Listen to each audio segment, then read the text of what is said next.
Flying penguin and aurora borealis. Once upon a time in Antarctica, on a cold and clear winter night, the snow sparkled like thousands of tiny stars, and the aurora danced in the sky with vibrant colors. Down below, on an ice floe, sat Pablo, a little penguin with a big dream. One day, I will fly like the birds up there, sighed Pablo, gazing longingly at the soaring albatrosses that circled in the colors of the aurora. His friends often laughed when he shared this dream. Penguins can't fly, they would shout with laughter. We are masters of swimming, not flying. But Pablo refused to give up.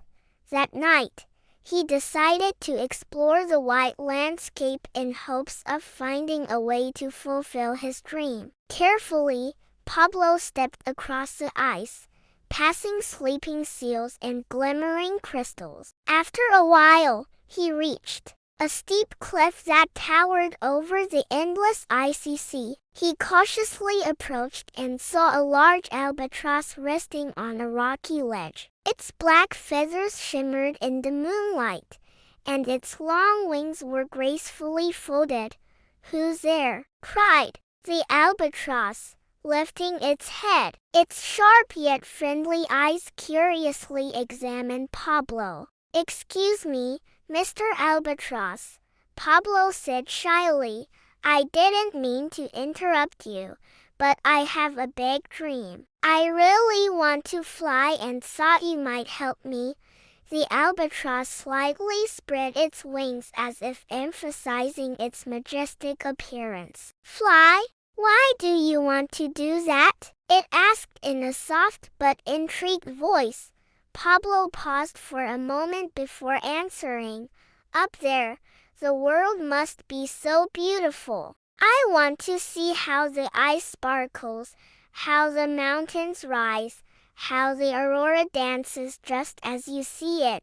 The albatross smiled wisely. "That is a noble wish, but not all dreams come true as you imagine them. Perhaps there are other ways to explore the world. Come with me, little penguin. Let's see what we can do." The albatross spread its powerful wings and said, "Climb onto my back. I will show you what the world looks like from above."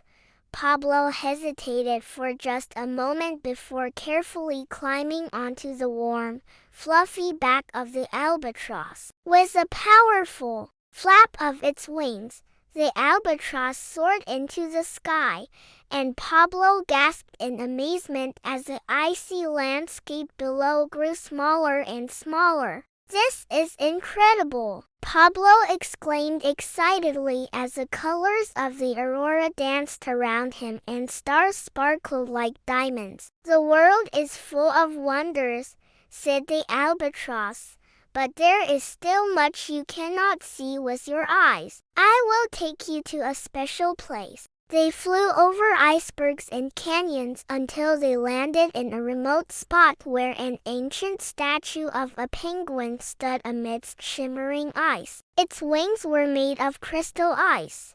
"What is this?" Pablo asked in surprise. The albatross explained.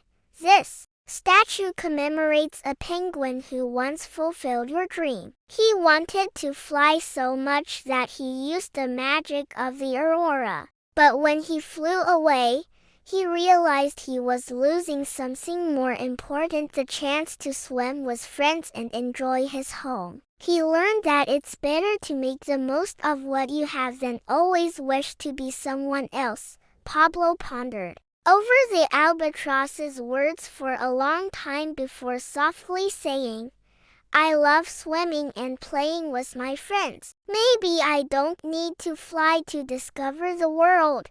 The albatross nodded approvingly. "You have made a wise decision, but your dream was not in vain. Look at the sky." Pablo lifted his head and saw that the aurora had taken on the shape of a flying penguin. It was as if the sky was fulfilling his dream in its own way. The albatross returned Pablo to his ice floe, and when he landed, his friends were amazed. "Pablo, where have you been?" they shouted. "We were so worried." Pablo shared his adventure and the lesson he learned from it. From that day on, he viewed his homeland through different eyes. He noticed small wonders, the sparkling snow crystals, the deep blue of ice, and the joy of swimming with his friends in the water. And sometimes on clear winter nights when the aurora danced above, he would see a flying penguin in the sky and know that dreams sometimes come true in unexpected ways.